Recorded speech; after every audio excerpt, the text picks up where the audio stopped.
Hello World Doll Day friends, this is Michael Canadas with the Cardinal Doll Shop and the Grovian Doll Museum. We hope you enjoyed the conversation that we had about our dear friend John Noble. But for those of you that have never met him or knew of his collection, we kind of amassed a nice little group of things that, don't you think, Anne, that are very much of John's essence and I think personality? Absolutely. That we couldn't have assembled any better representations of that amazing mind of his. Yes, I agree. Now, I should tell the audience that his magnificent collection is right now sprinkled all over the world, just like the fairy dust that made it in the first place. But we're lucky to have some things that have survived. So why don't you start with where you want to begin with John's? Well, I'm going to begin with the personal moment. And that's when I begun to know and work with John. And I had a tea party in my efficiency apartment in beautiful downtown Newark, New Jersey, the garden spot of the Garden State. And I invited some names that are now just like John's, names of the past. I invited Bernard and Frances Ravka, and I invited the authoress Jo Elizabeth Gherkin, and I had my mother in town for this, and there were a couple of other less frequently known people for this tea. And I thought, what am I going to serve these luminaries? And there was a wonderful Italian bakery, and I went. And I have a slightly off-center sense of humor, I think. And I saw these green frogs and cupcakes. And so, for this very improper... And cupcakes then were not... Cupcakes were nothing. Shops. Nothing. Yeah. Now it's a thing. And it has been for a decade or so. So I got these green cupcakes and frogs, and they sort of tickled everybody's funny bone, but I think they tickled John's funny bone most. And he never forgot the cupcake experience. And out of the cupcake experience grew a collection of frogs that he gave to me over the years. And I mentioned a snowball fight in the previous presentation. And thanks to John Noble, I had the perfect handwear for a wintertime snowball fight. I didn't see those. And he was in Washington, D.C. visiting my family and myself. He had to really work hard to find those. And he came, he picked us up for... If you put both of them on, you could play with yourself. You could...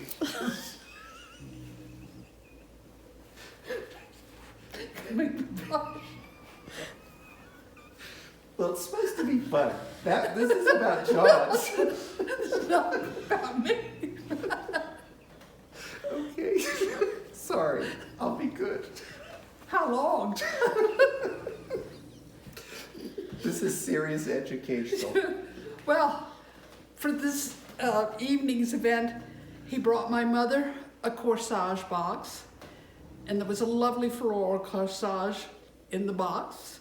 He brought my sister a corsage box, and there was a lovely floral bouquet in her corsage box.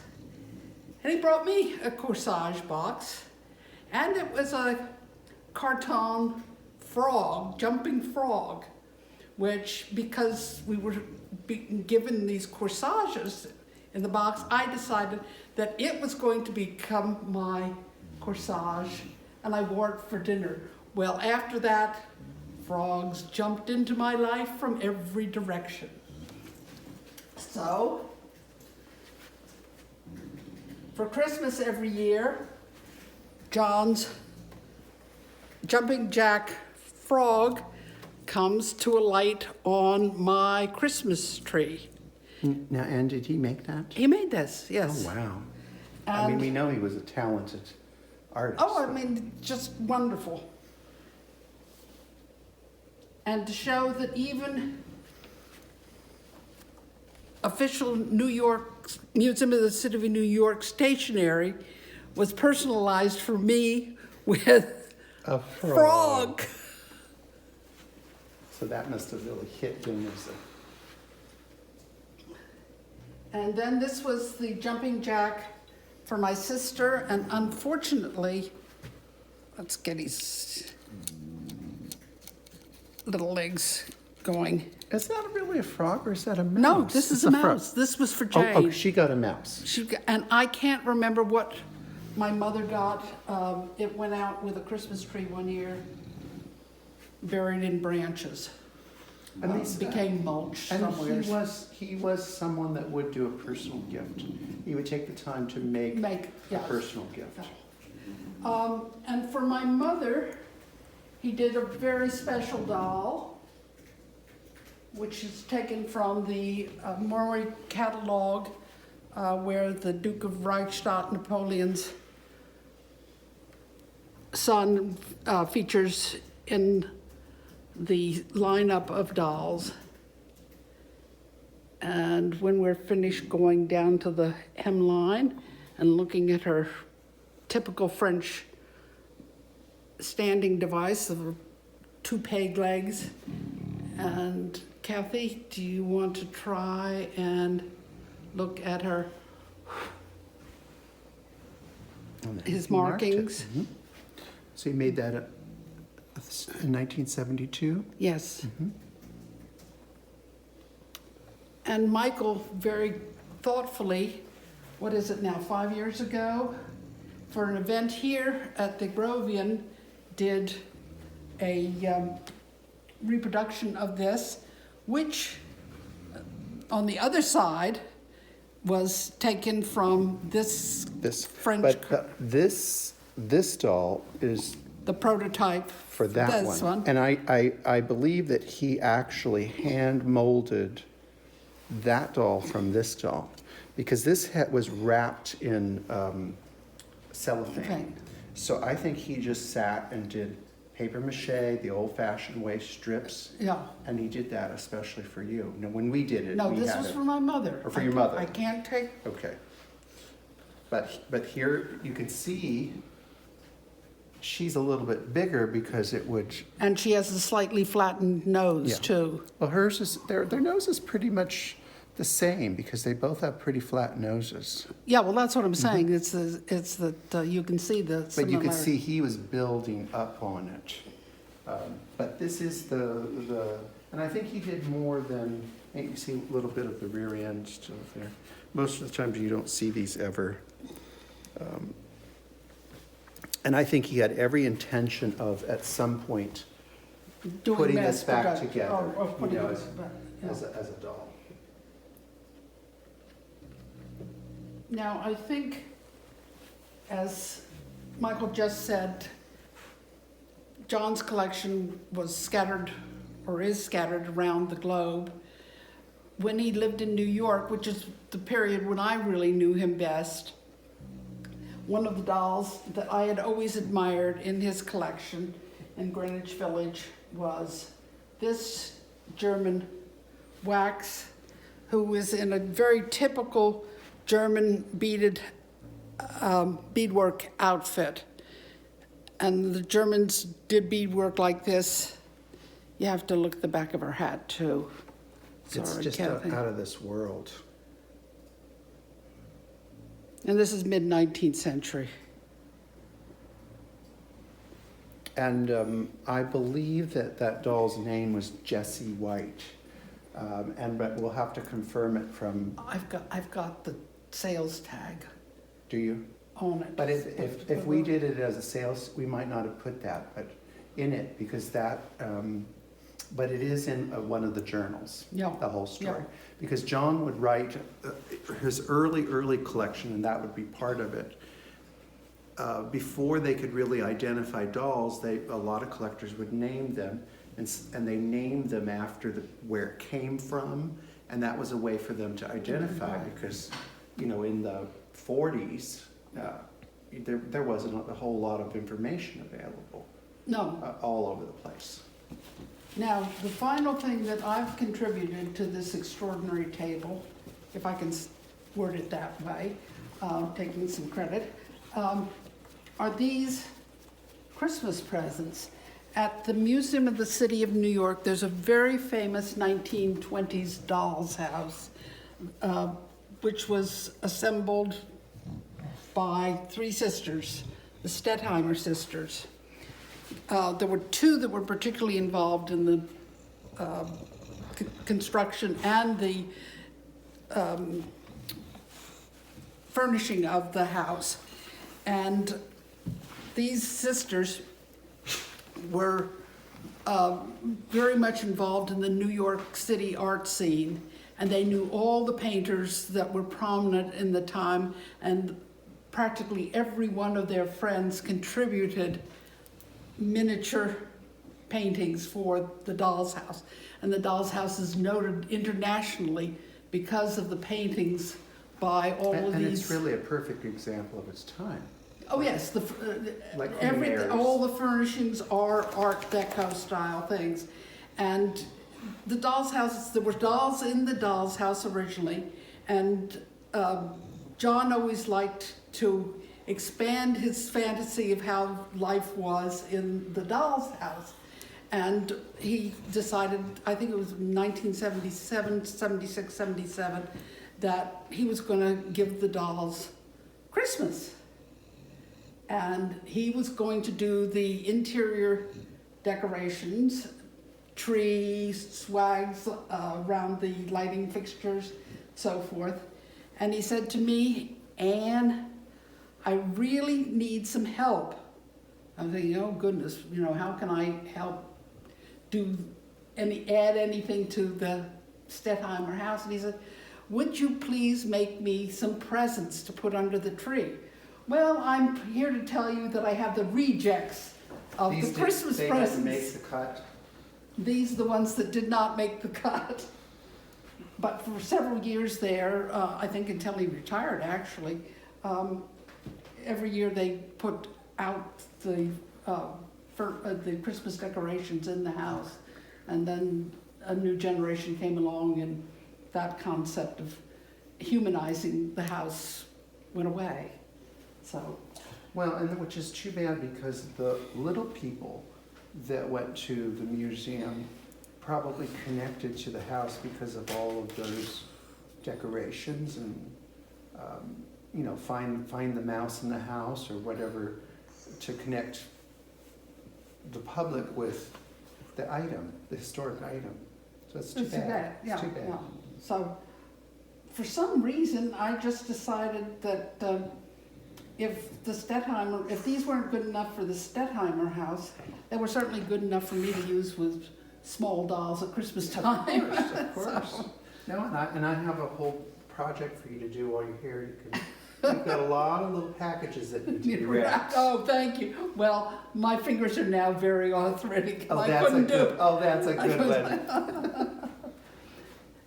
So that finishes me off, but maybe people would appreciate seeing the photograph of John. And this is in his day as the curator of the Museum of the City of New York's toy collection. Yes. So he was... This is an early photograph of him, yeah, when he first arrived in this country. Professional Englishman. Yes.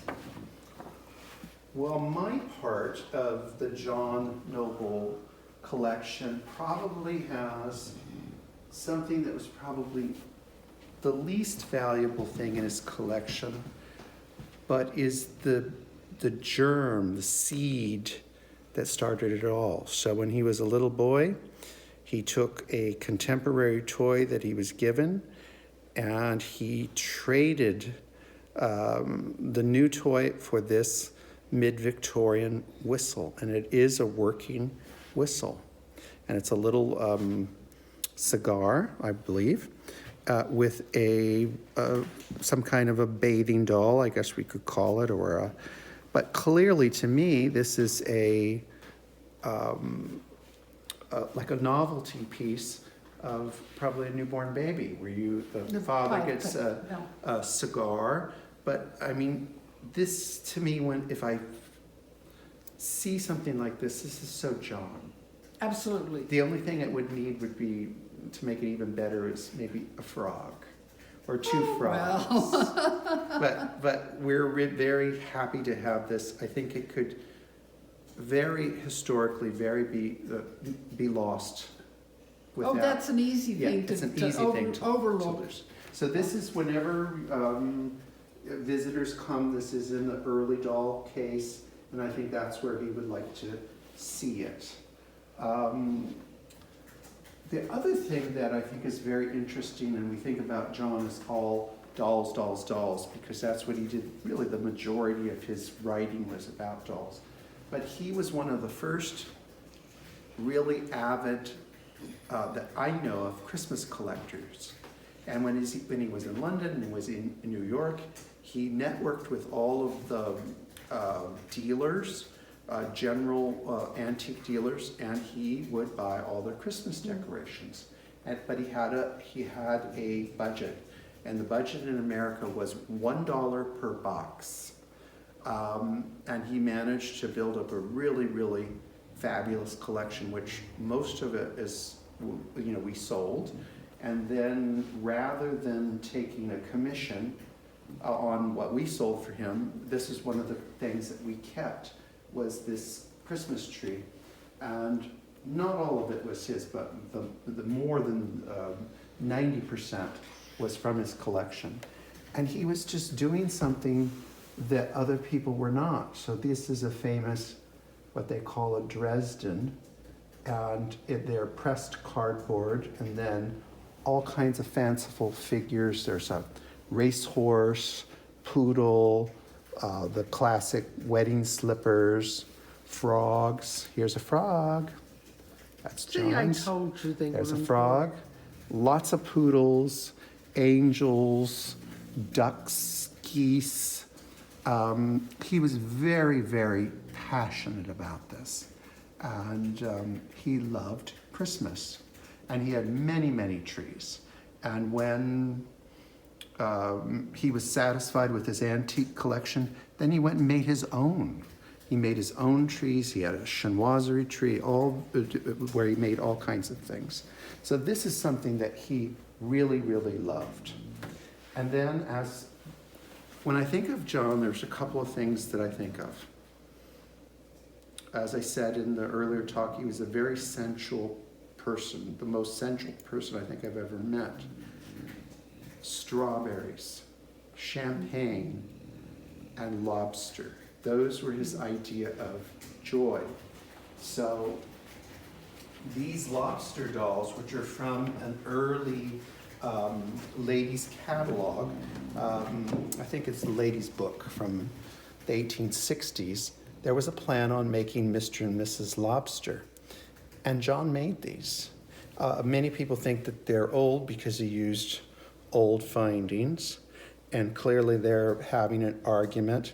But this is really just absolute John Noble, the sense of humor and, just they're really perfection. Now, they're not for everybody, but, if you like a good laugh, and we still today have boxes filled with lobster shells. So he would eat a lobster and he would save everything for the next project. He also did and collected shell art. This is an original piece of a 19th century shell art, and it's probably for a wedding celebration, because you notice there's the bird with the nest. But he was buying these things when really nobody was interested. And of course now there's a big interest in shell art of all kinds. This was not John's piece, but I put it here, Rudolph Valentino, to remind me that when John was a little boy, he went to his first movie, and it was The Son of the Sheik with Rudolph Valentino. And that, I think, gave him I know it gave him his great dream and imagination, this pretend world of the Son of the Sheik. And the reason I know that is he wrote his autobiography, and there's a whole chapter on Rudolph Valentino. So he loved all things Valentino. And then this, wouldn't you say, Aaron, is this not the world of John Noble, yes. Susan Cott Folly? Yeah. I mean, it's just craziness. The children are shorter than the table. The donkeys are the same size as the peacocks. The chickens are as big as the girl. And there's angels flying. It's just pure fantasy. Well, there's that wonderful quote of his about adults not being recognized as really being able to think as a child, and everything in the adult world has to be perfection and realistic, and in a child's world, the dolls and whatever else they see, even though they're looking directly at it, they can visualize it as half scale or less. And with this, you've got miniaturization, but at the same time you've got reality. Yes. And that was one of the great things about John, is that he could move from actuality to imagination and back again, sideways. But I think he preferred imagination. Yes, that's Yes. where he lived. That's right, he did. And this is a piece that I think is very interesting. It's probably one of his early dolls, and he created out of the shells the arbor and this little, he took this, I would say, a very humble type of a doll and glorified it with nature. And this is just something that he had to do it. He had no choice. It was something he needed to do. But his choices of all of just the right amount of perfect flowers, that's, again, just so John Noble. Well, flowers were something that he loved. Absolutely. And my car, on many Sunday afternoons after we've taken a drive somewhere, would come back to the city absolutely chock-a-block with Loaded. flowers. Mm-hmm. Now Which we liberated from the roadside. This is a fairly unusual a paper doll set, and it's meant to represent people from China, but it's really in the taste of what we would call chinoiserie, so it's complete fantasy. But I would like you to use the camera on this, because this wasn't his, but he did some repair for a friend of his, and to replace some missing parts. And I cannot tell you which piece it is. You know, he just had such an amazing talent. And this is something that he just did probably on an afternoon. He painted all these chinoiserie magical figures and the phoenix and whatnot. I mean, the colors, it's just so John. I mean, just so much talent, and that's all his work. Anything inside? Just a box. He took a little ceramic, it's not even porcelain, a ceramic egg, and glorified it. And of course, peddler dolls, and his collection had so many peddler dolls, and anything about that subject matter, flower seller, peddler dolls, that was a big, big thing. And I should do a little bit of name dropping, because we didn't talk about that in our program that we did we were talking about him, but his contemporaries, when he was a youngster, one of his very best friends was Quentin Crisp, who's famous for his book, The Naked Civil Servant. They grew up together, and then later on they met up in New York City. He was friends with all of the leading artists of the time and had a very, very social life. And one of his bestest friends was Edward Gorey, the illustrator of The Doubtful Guest and many other books and comic strip type things. And this was a gift to John from Edward Gorey. And it was a very small numbered piece, and it was number 3 of 50. So this is actually one of the rarest things in this building. And people that are Edward Gorey fans just go crazy for this. And speaking of funny things, so John went to Edward Gorey's party, and John was given a gift of a horrible green-colored, shiny silk lounge lizard. And he just kind of whipped it together, and it was this lounge lizard. And it was so out of place in John's collection, but you could see, anytime you think of a lounge, it was a lizard that you could put in a chair and it would lounge. But he had a lot of very, very interesting friends. And I think way more than I know. Because I think he had very intimate friendships, Didn't don't he you? have a friendship with Erte? Yes, he did. Yeah. Yeah, and they were very intimate friendships, when you talked to John, you were the only person in the room. And that it would be at least a 3-hour phone call at the minimum. Yeah. You said? Oh, with my mother, it was always 3-hour phone call. Now, all of Saturdays. If you don't know his work, you can find these online. This is one of the early pieces. We were talking about this one. This one was highly, highly edited, that they probably removed his voice from this, don't His you? voice is completely gone from Yeah, that. but it's still a nice little book. And then this is one of the Rare and Lovely, is one of the later ones. That's a group of articles put together. But his real treasure is the beautiful Treasury of Beautiful Dolls. That's the greatest one, I think. And the Colemans were privileged by his personal request to do the introductions to, All of them. not this one, because there is no introduction, but the other 4. Yeah. I believe it's 4. And there's something to behold.